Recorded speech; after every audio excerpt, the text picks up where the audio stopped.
Ms. Buriesci, how many visa overstayers are there in the United States? Sir, as I said earlier, I don't have that statistic with me. Well, let's use the President's statistics that there are 11 million and 40% of them would be visa overstayers as opposed to border crossers. Do you take exception with what the President said, or can we just use that as kind of a baseline? I, in all honesty, don't recall what the President said about it, but I'm not sure where those stats are coming from. So you cannot tell me how many visa overstayers are in the United States. I don't have that information with me. Is there a list? There is an interim draft entry-exit report which has overstay data in it. No. I want, are there a list of names of visa overstayers? So anybody who's overstayed, regardless if it's a visa or a visa waiver program, those individuals have final removal orders, and our Immigration and Customs Enforcement Agency receives that list. So there's a list? Yeah. Is that list shared with federally licensed firearms dealers? I am not sure. Well, it is actually currently against the law for anyone who is here illegally or unlawfully to possess or purchase a firearm. And I understood in Mr. Good's opening he wants to create a new list of prohibited persons, which just struck me that maybe we ought to find out how good a job we're doing with the current statutes that we have. Do you know how many prosecutions that there were for, say, the last 3 years for folks who tried to purchase a firearm that were not here legally? No, sir, but I can ask ICE that question. Well, it wouldn't be ICE, it'd be the Department of Justice.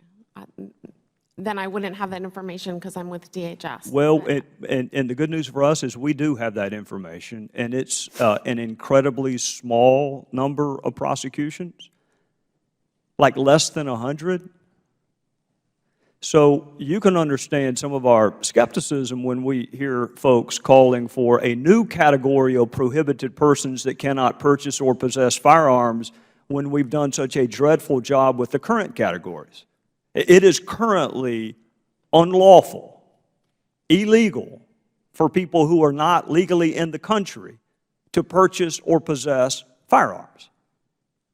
And my question is, how many of those folks have we prosecuted?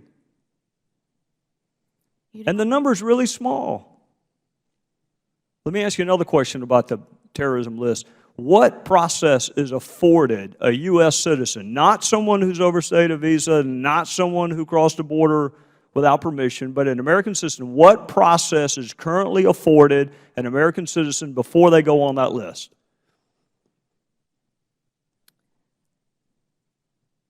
I'm sorry, there's not a process afforded the citizen prior to getting on the list. There is a process should someone feel they are unduly placed on the list. Yes, there is. And when I say process, I'm actually using half of the term due process, which is a phrase we find in the Constitution, that you cannot deprive people of certain things without due process.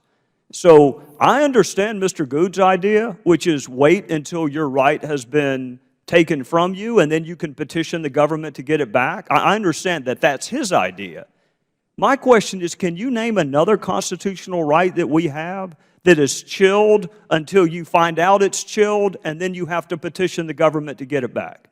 Is that true with the First Amendment?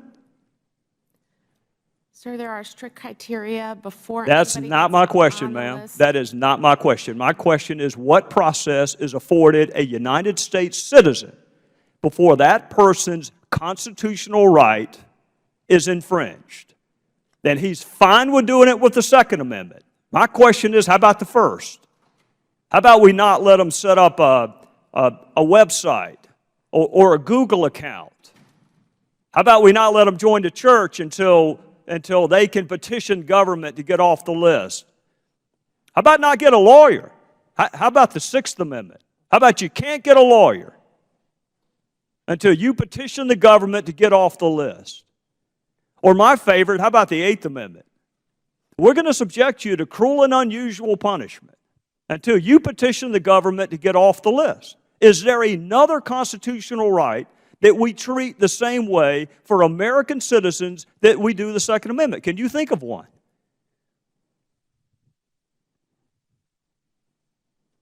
Can you think of one? I don't have an answer for you, sir. All right, well, I'm out of town, but I've got a couple other questions, and I'm sure the chairman will indulge me. Do you know whether the female terrorist in California was subjected to an in-person interview before her K visa was issued?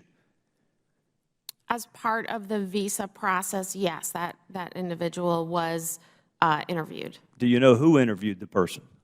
I do not have that information. That would be a question to ask the State Department. Do you know how long the interview took place, how long it lasted? That would also be a question for the State Department. They conducted the interview. Do you know what investigation, if any, was done into her in terms of education, employment, social media? Those are all questions that should be referred to the State Department. Who has her immigration file? USCIS would have the immigration file. I thought USCIS was a subset of DHS. Yes. And you're with DHS, so why wouldn't I ask you? So the process would start with CIS for a K-1 visa. I know, and then it goes to the State Department. And then it goes to the State Department, which is where all the checks to see if that individual is eligible for the K-1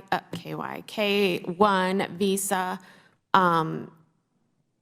I'm sorry, I even lost my own train of thought. No, I know, I know exactly where you're going. If someone is eligible, sorry, for the K-1 Mr. Rodriguez visa. was with us yesterday. Yes. Then the individual